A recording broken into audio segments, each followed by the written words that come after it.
તો વ્રતને જગત કલ્યાણ માટે ક્યારેક આમથી આમ આમથી આમ કરવું પડે, પણ લોકો ને કે ભાઈ ફલાણે પણ લીધું, પણ પીધું, પણ કર્યું, એ પાળવું પડે. લોકો નાના મોટા પણ લેતા હોય કે અમે આમ કરશું, અમે આમ કરશું, અમે આમ કરશું, એ પાળવું જોઈએ. પછીનો શબ્દ છે પ્રતિજ્ઞા. હવે આ પ્રતિજ્ઞા શબ્દને લઈને મહાભારત અને રામાયણ બંને ગ્રંથોનું દર્શન ગુરુ કૃપાથી કરવું પડશે. એમાં શ્રેષ્ઠ પ્રતિજ્ઞા તો ભગવાન કૃષ્ણની છે. બે પ્રતિજ્ઞા. એક સંભવામી યુગે યુગે, અમારી પ્રતિજ્ઞા છે, યુગે યુગે આવીને ઉભો રહે. અને બીજી પ્રતિજ્ઞા મેદાનમાં યુદ્ધમાં હાથમાં હથિયાર નહીં પણ, આ બીજી પ્રતિજ્ઞા. હવે સંભવામી યુગે યુગે તો એ ભગવાન આવતા જ રહ્યા છે, પણ શસ્ત્ર હાથમાં નહીં લઉં, એ પ્રતિજ્ઞા ભગવાને જતી કરી. ક્યારે? ભીષ્મની પ્રતિજ્ઞાને સાચવવા માટે. કારણ કે ભીષ્મ દાદાની પ્રતિજ્ઞા એની સામે, ભીષ્મની બે પ્રતિજ્ઞા, એક તો કૃષ્ણના હાથે હથિયારો પડાવવું, અને બીજી એમની પોતાની ભીષ્મ પ્રતિજ્ઞા આજીવન કુમારા રહેવાની. પ્રતિજ્ઞા પણ જ્યારે બૌદ્ધિક હોય ત્યારે નુકસાન કરે છે, પ્રતિજ્ઞા પણ હાર્દિક હોવી જોઈએ. આજે મીમાંસકો, વિચારકો એનું બહુ ચિંતન કરે છે કે ભીષ્મએ જો આ પ્રતિજ્ઞા ન કરી હોત તો કદાચ મહાભારત કંઈક જુદા જ પ્રવાહમાં ફંટાયું હોત, પણ એણે જે પ્રતિજ્ઞા કરી લીધી એને પરિણામ શું આવ્યું? પણ પરમાત્મા છે એ પરમ તત્વ છે, એ પ્રતિજ્ઞાને આમથી આમ કરી શકે. અને સંભવામી યુગે યુગે પ્રતિજ્ઞા તો પાળે છે, પણ શસ્ત્ર ન લીધું, ચક્ર જરૂર લીધું. અને શસ્ત્ર કોઈ દિવસ સુંદર ન હોય, ગમે તેવું ન હોય, શસ્ત્ર હંમેશા સુંદર ન હોય. કૃષ્ણએ લીધું શસ્ત્ર નથી, એ સુદર્શન છે, એ બહુ સુંદર તત્વ છે, એટલે શસ્ત્રનો છેદ ઉડે, એ સુદર્શન છે. કોઈ પણ શસ્ત્ર, ચાકુથી લઈને ઝાડ, બધા શસ્ત્રો હિંસાના પ્રતીક છે. અને આ ભૂમિ તો અહિંસાની ભૂમિ છે. જૈન પરંપરાનું સર્વશ્રેષ્ઠ સૂત્ર છે અહિંસા, જેને રામચરિતમાનસે એટલો જ આદર આપ્યો. ગરુડે પ્રશ્ન પૂછ્યું ઉત્તરકાંડમાં કે પરમ ધર્મ કોને કહેશું? ગરુડ કાગભૂષણજીજી આપના મુખેથી સાંભળવું. અને પરમ ધર્મની ઉદ્ઘોષણા કરતા રામચરિતમાનસના એક પરમ બુદ્ધ પુરુષ કહે છે, કોઈ પણ રાખ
અહિંસાને સ્થાપિત કરી. અને તુલસીદાસજી કહે શ્રુતિ વિદિત પરમ ધર્મ કોઈ હોય તો અહિંસા છે.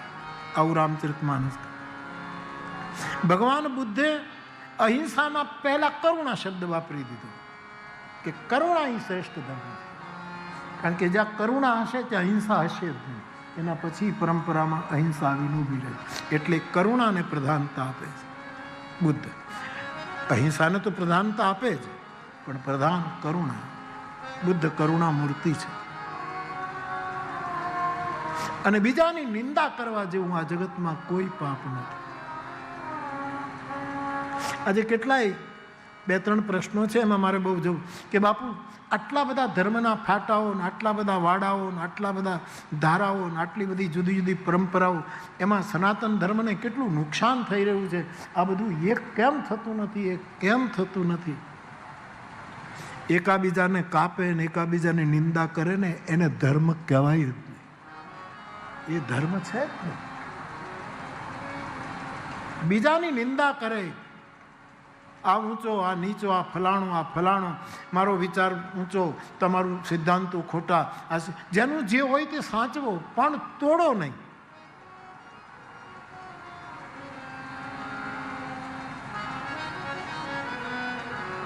એક જગ્યાએ છોકરાઓ ફુગા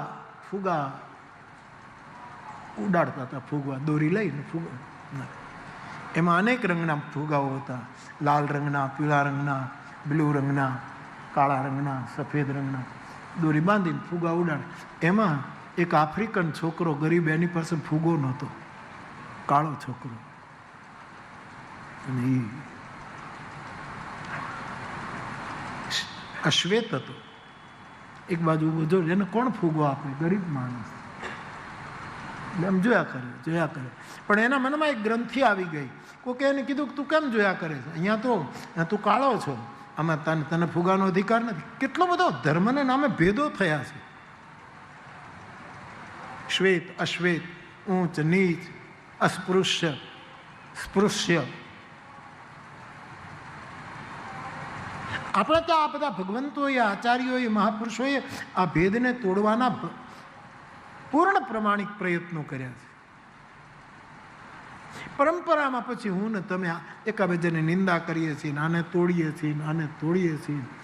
આમાં એવું છે સાહેબ કે હું ઘણી વખત રમૂજમાં કહું કે એક ગુરુને 2 ચેલા હતા. હવે એ ગુરુએ 2 જ ચેલા કરેલા. એ સારું કર્યું, 2 જ હોય. જેટલા ચેલા વધારે એટલા મુશ્કેલી છે. એને હજારો શિષ્ય હોય તો એક વાત જુદી છે સાહેબ.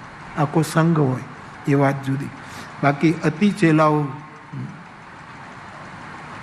હવે 2 ચેલા, એમાં એક પટ શિષ્ય, બીજો નાનો શિષ્ય. એ ગુરુ જ્યારે સૂવે ત્યારે 2 જણા પગ દબાવે, ચરણની સેવા કરે. ચરણ સેવાનો મહિમા આપણે ત્યાં. હવે બંનેમાં જડતા એવી આવી કે જે મુખ્ય શિષ્ય હતો એ કહે હું પટસ્થ શિષ્ય, હું મુખ્ય છું અને તેથી જમણા પગનો અધિકાર મારો. બીજાને કે તું નાનો છે એટલે ડાબો પગ તારો. ગુરુના પગ વેચ્યા આ લોકોએ. ગુરુ સૂવે ત્યારે જમણા પગવાળો જમણો પગ જ દબાવે, ડાબો પગવાળો ડાબો જ દબાવે. એકાદો ગેરહાજર હોય ને ગુરુ એમ કે આ જમણા પગવાળો કંઈક બહાર ગયો છે, તું જરા જમણી પીંડી હોય તો કે નહીં, આપણા ભાગમાં નથી. એ ભલે કળે, કોઈ શેકા ઉપર પછાડ્યા કરું પીંડીઓ, બાકી આપણા ભાગમાં ક્યાં? હું તો ડાબાનો. બોલો, આવો પ્રભુ, બિરાજો. આ જડતા એટલી બધી હદથી બહાર ગઈ કે ગુરુના પગે સ્પર્શ કરવો હોય, પગે લાગવું હોય તો એ જમણાવાળો જમણા પગે જ પગે લાગે, ડાબાવાળો ડાબે, જમણે ન લાગે. જમણો થાવ અસ્પૃશ્ય એને આમરે. એટલી બધી જડતા આવી. એક વખત એવું થયું કે જમણો જે શિષ્ય હતો પણ એને કંઈક આશ્રમમાં કામ હશે ને બાજુના ગામમાં કોઈ સેવકો હશે તો એ ફાળો આપવાના હશે. એટલે ગુરુએ કીધું તું જા અને આપણા સેવકો છે, આપણે ભંડારો કરવો છે તો ત્યાંથી, એટલે ઓલો ગયો 2-3 દિવસમાં બધું ઉઘરાણું કરીને આવી જાજે.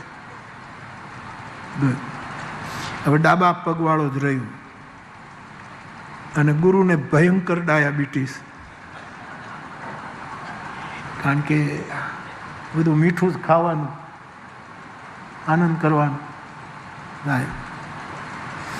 એટલે ગુરુ સૂવે જ્યારે જમણા પગવાળો તો બહારગામ ગયો, પેલો ડાબા પગવાળો આવી અને ડાબા પગની સેવા કરે. ગુરુ કહે કે ભાઈ આ જમણો પગ બહુ ખડે, એ તો ઓલો આવે ત્યારે થાય. અમારી વહેંચણીમાં તમે વિક્ષેપ પણ બોલો કે પગ તો મારા એ તમે જાણો, બાકી અમે વહેંચી લીધા. પણ આવી બંધતા તો કે એ તમારે અંદર નહીં પડવાનું, એ આવે ત્યારે દબાવશે. હવે એમાં બન્યું એવું કે પેલો ડાબો પગ દબાવતો હતો અને ગુરુ થાકેલા અને એને ઊંઘ આવી ગઈ.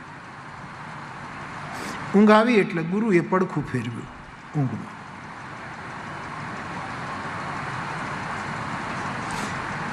એક જૈન સાધુએ બહુ સરસ વાત કરી, આંખ લગ જાય તો અપના ગયા. આંખ બંધ થઈ જાય તો આપણું બધું, કયો રૂમ, કયું બિસ્તર, કયો પલંગ, કોણ હું. ઊંઘ આવી એટલે આપણું જે બધું પોતું જગત આપણું હતું બધું જ ગયું. આંખ લગ જાય તો અપના ગયા, આંખ જગ જાય તો સપના ગયા. આંખ ખુલ્લો જાગો એટલે સપનું ગયું, અને આંખ મૂંદ લો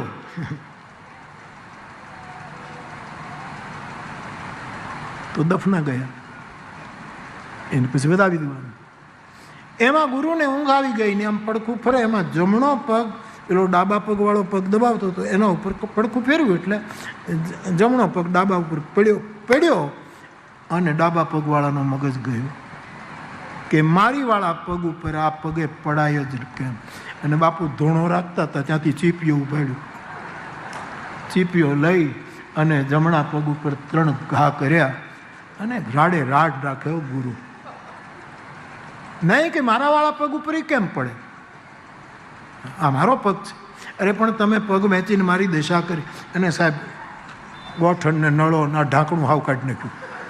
ગોઠણની ઢાંકણી નીકળી ગઈ, નળાના 2 કટકા થઈ ગયા. હાવ આમાં પગ આખો આમાં માથે ઊભો કરો તો આમાં થાય. અને કેવી દશા કરી, 3 ચીપિયા માર્યા, અને એ ગરમ ધૂણામાં ધગેલા ચીપિયા તોડી નાખ્યા. પછી તો વૈદ્યને બોલાવ્યા, મહેન્દ્રસિંહ બાપુને બોલાવ્યા, એને ખપાટું લીધી, એને પાખડા લીધા, એના ખાખણ લગાડ્યું, એને બધું એવું લગાડી જે દેશી પદ્ધતિ, અને માંડ બધું ફિટ કર્યું. પણ બાપુને ઘોડી આવી. 3 દિવસ પૂરા થયા અને પેલો ઉઘરાણું કરવા જમણા પગવાળો ગયો તો એ ઉઘરાણું કરીને આવ્યો, અને પાછો પગે લાગે એટલે પછી પોતાના પગે જ લાગે એટલે જમણે પગે પ્રણામ, અને જમણે પગે આ પાટા અને પીંડી. બાપજી મારાવાળા પગને થયું શું? તો કે તમારા વાળો પગને મારો પગ તમે મારી દશા બેહાડી દીધી. પણ થયું શું કે હું સૂતો હતો, આ ડાબા પગવાળો પગ દબાવતો હતો, મેં પડખું ફેર્યું, જમણો પગ ડાબા ઉપર પડ્યો, અને આજ એને ગુસ્સો આવ્યો ડાબા પગવાળે. ચીપ્યો જો આ જો પીડ્યો હજી ચીપ્યો. જિંદગીભર ચીપિયાની સામે ન જોવું, સીધો ધૂણામાં હાથ નાખું પણ ચીપિયો ના નાખું. આ ચીપિયા જે મારા ઉપકરણે જે ખોટું કામ કર્યું છે, એણે આ દશા. અને જમણા પગવાળાનો મગજ ગયો કે હું હાજર નહોતો, અને મારાવાળા પગને ડાબાવાળો આમ કરે એનો ન રહેવા દો. એણે પાછો ચીપિયો ખેંચ્યો સાહેબ, અને ઓલો ડાબો પગ જે ઓલો હતો એને, અને ગુરુ રાડે રાડ. આવા શિષ્યો મળે ને ત્યારે ગુરુ રાડ પાડી જાય, ગાયની જેમ ભાંભરે હો સાહેબ, ગાયની જેમ ભાંભરે. શુકલ દાદા કાલે હું કહેતો હતો કે આ રાજાઓ ક્ષત્રિયો જે હોય, રાજાઓ હોય, ગામધણી હોય, એને બધા માટે આપણી શાસ્ત્રીય પદ્ધતિમાં ગો બ્રાહ્મણ પ્રતિપાલ કહેવાય. ગો બ્રાહ્મણ પ્રતિપાલ, ગો બ્રાહ્મણ પ્રતિપાલ. એટલે આમાંથી સાધુને કેમ કાઢી નાખે? હા, કૃષ્ણ તો એમ કહે છે કે પરિત્રાણાય સાધુ નામ, અને આમાં મારો સાધુઓનો હાવ છેદ ઉડાડી મૂક્યો. બ્રાહ્મણના પ્રતિપાલ, ગાયોના પ્રતિપાલ, એ તો એમાં સવાલ જ નથી. રાજાઓ, ગામધણીઓ, ક્ષત્રિયો એ બધા હોય, પણ આ સાધુને કાઢી કેમ નાખ્યા?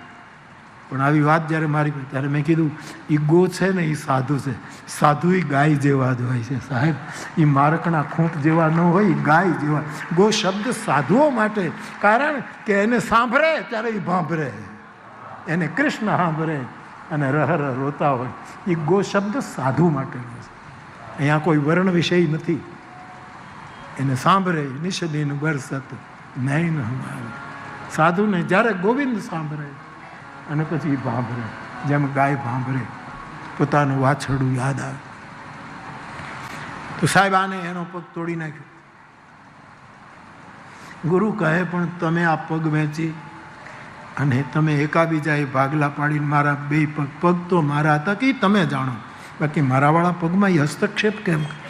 ક્યાંક આવું જ ધર્મોની બાબતમાં થયું છે. સાવ એકાબીજાના પગ તોડે છે. અને ધર્મ પણ જે સાચો ધર્મ છે, જે વર્તમાન બતાવે છે, ધર્મ હંમેશા વર્તમાન જ હોય, ભૂતકાળ હોય જ નહીં, હંમેશા વર્તમાન જ હોય. તો જે મને પૂછ્યું છે કે આટલી બધી એકાબીજાને તોડે ને કાપે ને આ બધું, પણ મોટામાં મોટું પાપ છે પર નિંદા સમ અઘન ગરીસા, અને અહિંસા સમાન મોટો કોઈ. તુલસીદાસજીએ જૈન ધર્મની અહિંસાનું સ્થાપન કર્યું છે અને બુદ્ધની કરુણાનું બહુ જ મોટી માત્રામાં રામાયણમાં સ્થાપન થયું છે. તો બાપ, પ્રતિજ્ઞા સમર્થ માણસ તોડી શકે, ફેરવી શકે. અને ભગવાન કૃષ્ણએ હું હાથમાં હથિયાર નહીં લઉં એ પ્રતિજ્ઞાને જતી કરી જગત કલ્યાણ માટે. અને ભીષ્મની સામે રથાંગ પાણી બની અને ભગવાન દોડ્યા છે ભીષ્મની સામે. પણ એ શસ્ત્ર નહોતું, સુદર્શન હતું. એને શસ્ત્રનો દરજ્જો ન આપી શકાય. એ આખી વસ્તુ જ જુદી છે. પ્રતિજ્ઞા હતી શસ્ત્ર ધારણ ન કરવું, અને ભીષ્મની પ્રતિજ્ઞા હતી કે જો શસ્ત્ર ન ધરાવો તો ગંગાનો દીકરો ન કહેવડાવો. એક સાધુની પ્રતિજ્ઞા સાચવવા માટે ઠાકોરજીએ પોતાની પ્રતિજ્ઞાનું બલિદાન આપ્યું. ભીષ્મ પણ પ્રતિજ્ઞા તોડે છે. હું લગ્ન નહીં કરું એ પ્રતિજ્ઞા એને સાચવી, પણ મહાભારતમાં એક પ્રતિજ્ઞા ભીષ્મએ તોડી, અને તે એ કે સાંજ પડી ભીષ્મ દાદા શિબિરમાં હતા અને દુર્યોધન આવ્યું અને કીધું કે દાદા માફ કરજો, તમે અમારા પક્ષે છો.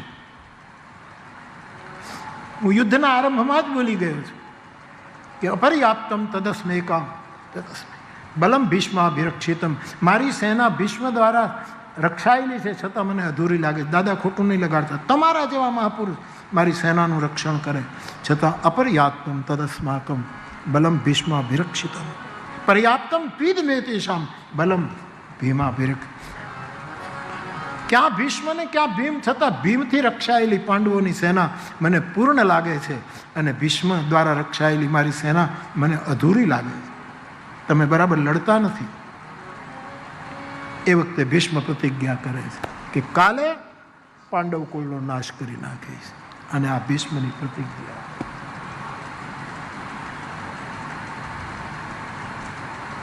કૃષ્ણને ખબર પડી કે દાદાની પ્રતિજ્ઞા શું થશે, એનો સંકલ્પ, એનું પણ કેમ થશે. પછી કથા આપ જાણો છો. દ્રૌપદીને તૈયાર કર્યા એ દાદાની શિબિરમાં જઈ આશીર્વાદ લઈ આવ, કાલે કોઈ રહેવાનું નથી. અને દ્રૌપદીને લઈને કૃષ્ણ આવે છે. દ્રૌપદીના પગમાં જે પાદુકા હતી એનો અવાજ થતો હતો અને ભીષ્મ દાદુ ઓળખી જશે કે આ શું છે. એટલે કૃષ્ણએ ભીષ્મની શિબિરના દરવાજે ઊભા રહી અને દ્રૌપદીને કીધું, કૃષ્ણ તારી પાદુકા મને આપી દે. અને દ્રૌપદીએ પાદુકા આપી. કૃષ્ણએ પોતાના પિતાંબરમાં એને વીંટી અને પોતાના હૃદય સાથે રાખી છે. અને દ્રૌપદી અંદર ગયા છે. ભીષ્મદાદાને પ્રણામ કર્યા અને ભીષ્મના મુખમાંથી શબ્દ નીકળી ગયો, તારું સૌભાગ્ય અખંડ હો.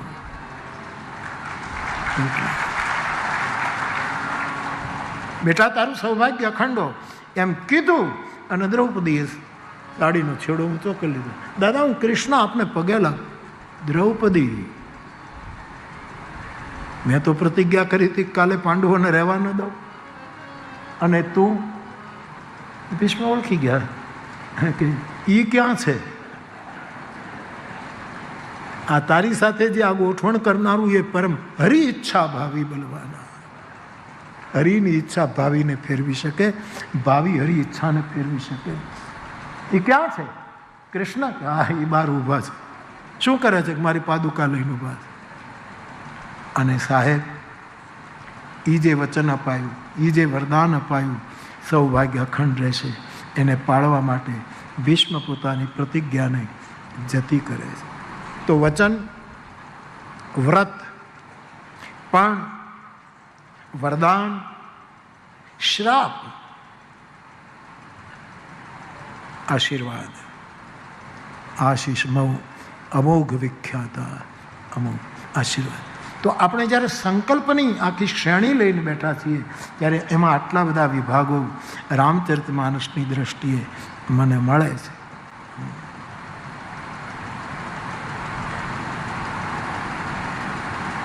ભગવાન બ્રહ્મા એ પણ કહે છે, મેં બ્રહ્મા મિલી તો હી બરદિન, મેં વરદાન તમને આપ્યું છે કે તમને બીજું કોઈ નહીં મારી શકે.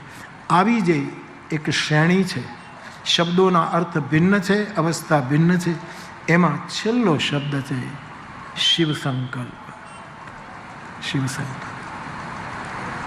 મહાદેવ શિવ સંકલ્પ કરે છે કે સતીની સાથે હવે મારે મળવાનું નહીં.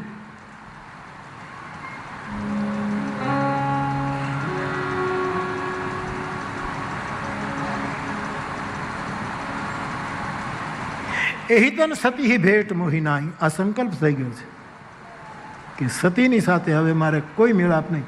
પણ એ જ જગત કલ્યાણ માટે સતી બીજો જન્મ લે ત્યારે એને પરણવાનો સંકલ્પ એ પોતે લે છે કે હું આને પરણીશ, આવો સંકલ્પ. એટલે આ બધા જ આધ્યાત્મિક જગતના જે શબ્દો, કોઈક મને આજે એમ પણ પૂછ્યું છે કે બાપુ આધ્યાત્મિકનો અર્થ આ બધા, આનું નામ અધ્યાત્મ છે. આવી જે ઊંડાણથી ચર્ચા ગુરુ કૃપાથી, સંતોની કૃપાથી, ગ્રંથોની કૃપાથી આપણે જે કરી, આ અધ્યાત્મ શુદ્ધ અધ્યાત્મ છે. શુદ્ધ અધ્યાત્મ.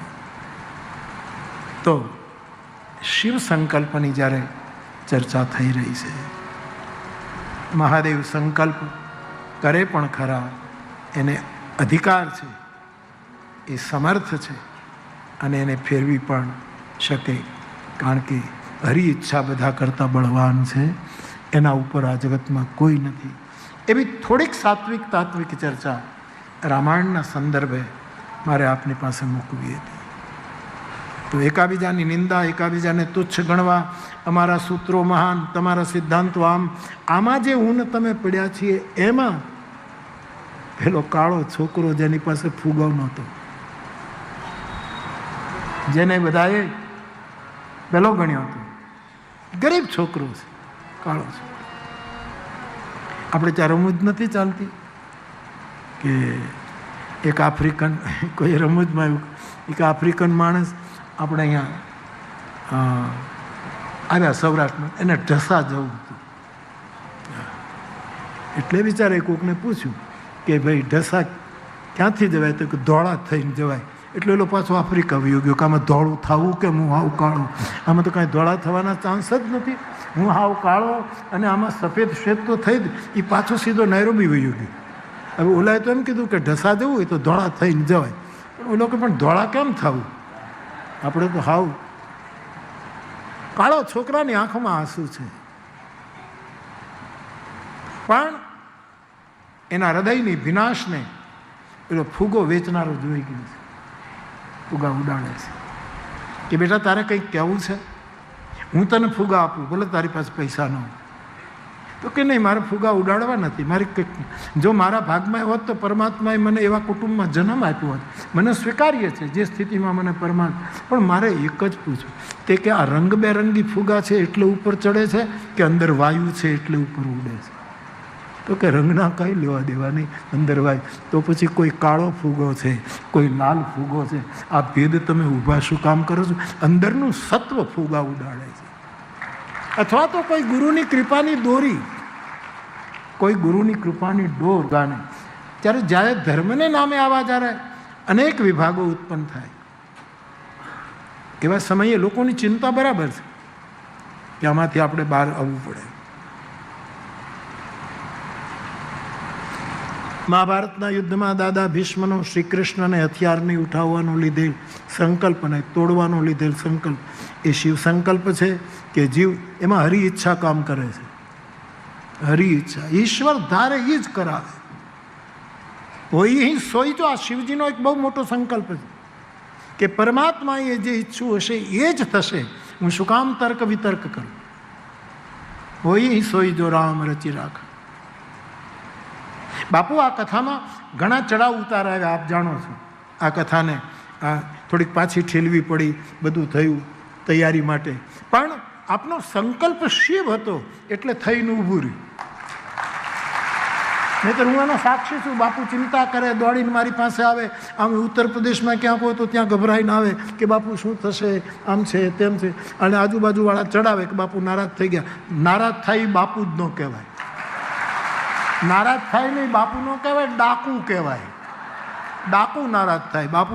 પણ બાપુને કોક કહે કે ભાઈ બાપુ નારાજ થઈ ગયા એટલે બિચારા દોડતા દોડતા ઠંડીમાં ક્યાંના ક્યાં કેટલા ચડ. પણ સાધુ મારે કહેવું જોઈએ, સંકલ્પ ગુરુની કૃપાથી શિવ હતો તો આ મંડાણ પૂરું થઈ ગયું છે.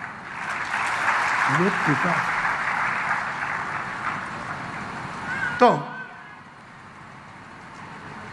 ઈશ્વરની ઈચ્છા આખરે કામ કરે. હું આટલી કથા ભગવાનની કૃપાથી, આચાર્યો આપના દુઆથી, બધાની કૃપાથી આટલા વર્ષોથી હું કથા ગાઉં. મને સતત ખબર છે કે આ બધું કોઈની ઈચ્છાથી જ થાય છે. આ માંડવાઓ એમને ન ટકે સાહેબ. 1 મિનિટમાં કાંઈનું કાંઈ થઈને ઊભું રહે. આ કોણ બધું રાખે? બલિર્યસી કેવલમ ઈશ્વર ઈચ્છા, કેવલ પરમાત્માની. રાજેન્દ્ર શુક્લનો એક શેર છે કે આટલે સુધી પહોંચ્યા પછી, 80 વર્ષે પહોંચ્યા પછી, રાજેન્દ્રભાઈ જે ભાવ કહેતો પણ મારું 80 પૂરું થશે, 80 વર્ષે પૂછ્યા પછી આટલું સમજાય છે કે અહીંયા કોઈ કાંઈ કરતું નથી, આ બધું તો થાય છે. આમાં વ્યવસ્થાપકો કહેતા હોય કે અમે કર્યું એટલે થઈ ગયું, અમે વ્યવસ્થા કરી એટલે થયું, અમે સ્વયંસેવકો થયા એટલે થયું, અમે રસોડામાં. એ તમારી સેવાનો લાભ મળ્યો, એ તમે ભાગ્યશાળી. બાકી કોઈ કાંઈ કરતું નથી, આ બધું તો થાય છે. કોઈનો શિવ સંકલ્પ, આ નિર્ણય ઉપર હું છું. કેમ થાય સાહેબ? એક સત્યનારાયણની કથા કરો ને 3 કલાકની, એમાંય કેટલા વિઘ્નો આવીને ઊભો રહે. હા, અડધા જણા આવે ને વેવાય તો આવે જ નહીં. એને હાથે પગે લાગવા જોવું જોઈએ કે ભાઈ તમે તો તમારે ત્યાં પ્રસંગ હતો ત્યારે તમે ક્યાં આવ્યા હતા. પણ આ સત્યની કથા છે. તારે ત્યાં હતો ને પ્રસંગ, સત્ય નહોતો, એ કંઈક જુદો હતો એટલે મેં નહોતા. પણ આ સત્યનારાયણની કથા, 9 દિવસના માંડવાઓ સાધુના શિવ સંકલ્પ ઉપર રચાતો. આવા નિર્ણય ઉપર મોરારી બાપુ છે, પાકો નિર્ણય સાહેબ. આમને થાય જ ન થાય બાપુ.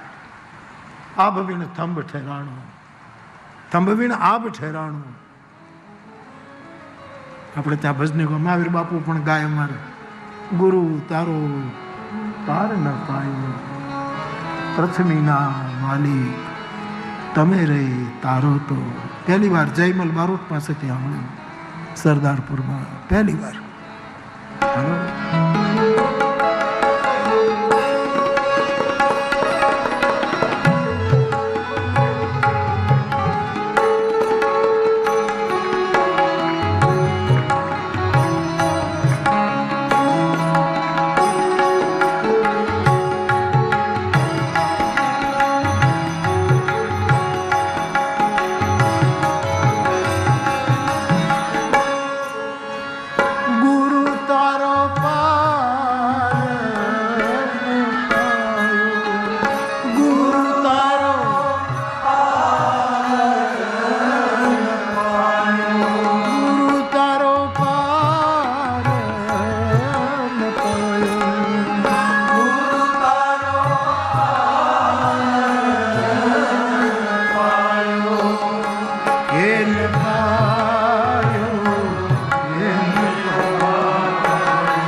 આપે કૃપા કરી આશીર્વાદ આપજો. પ્રણામ પ્રણામ, આશીર્વાદ આપજો. ગુરુ તારો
જીરે સંતો જમીન આસમાન એ હરિએ મૂળે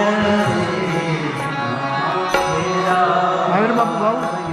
હાલ બાપુ, હાલ બાપુ આવો. બધાનો હારા ગાય બાપુ. મહાવીર બાપુ આવો, બાપુ આવો. ચાલુ રાખો. આપને જે સુર લેવો હોય બાપુ, બસ તો હાલ્યું. મિલે સુર મેરા તુમારા.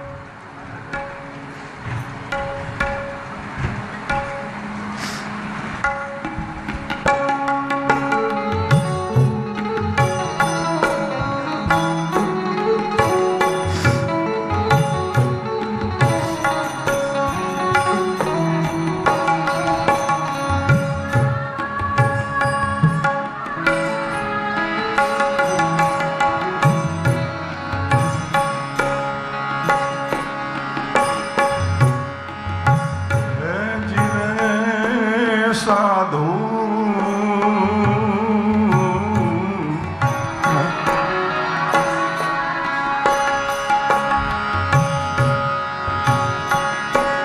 એવા જમીન ને આસમાના ભરીએ મૂળ વિના હે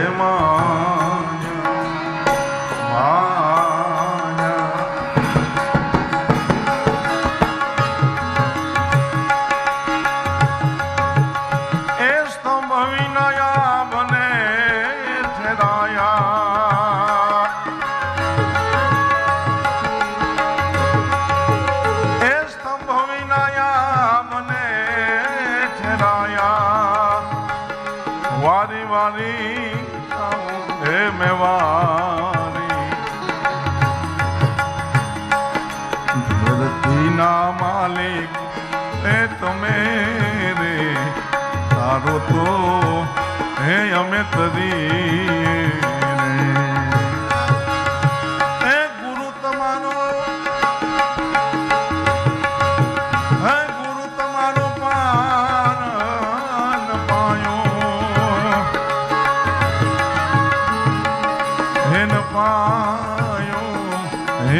પાયો ધરતીના માલિક હે વાલા તમે રે તારો તો હે અમે તરીએ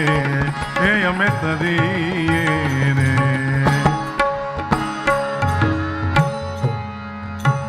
ઓલું બાપુજીનું પદ મને સંભળાવતા ગુરુ મહિમાનું હા, એ તમે એક મને સંભળાવ્યું તો આશ્રમમાં આવ્યો ત્યારે કે પિતાજીએ લખ્યું, પિતાજી ગાતા. હા બાપુ.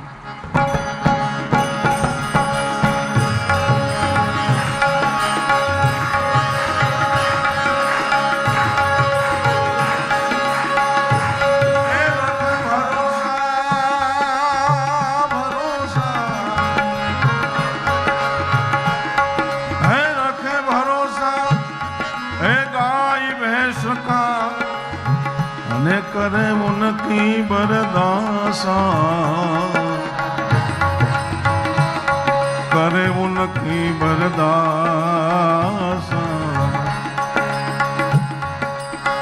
पण नहीं भरोसा गुरु गोविंद का, है नहीं भरोसा गुरु गोविंद का।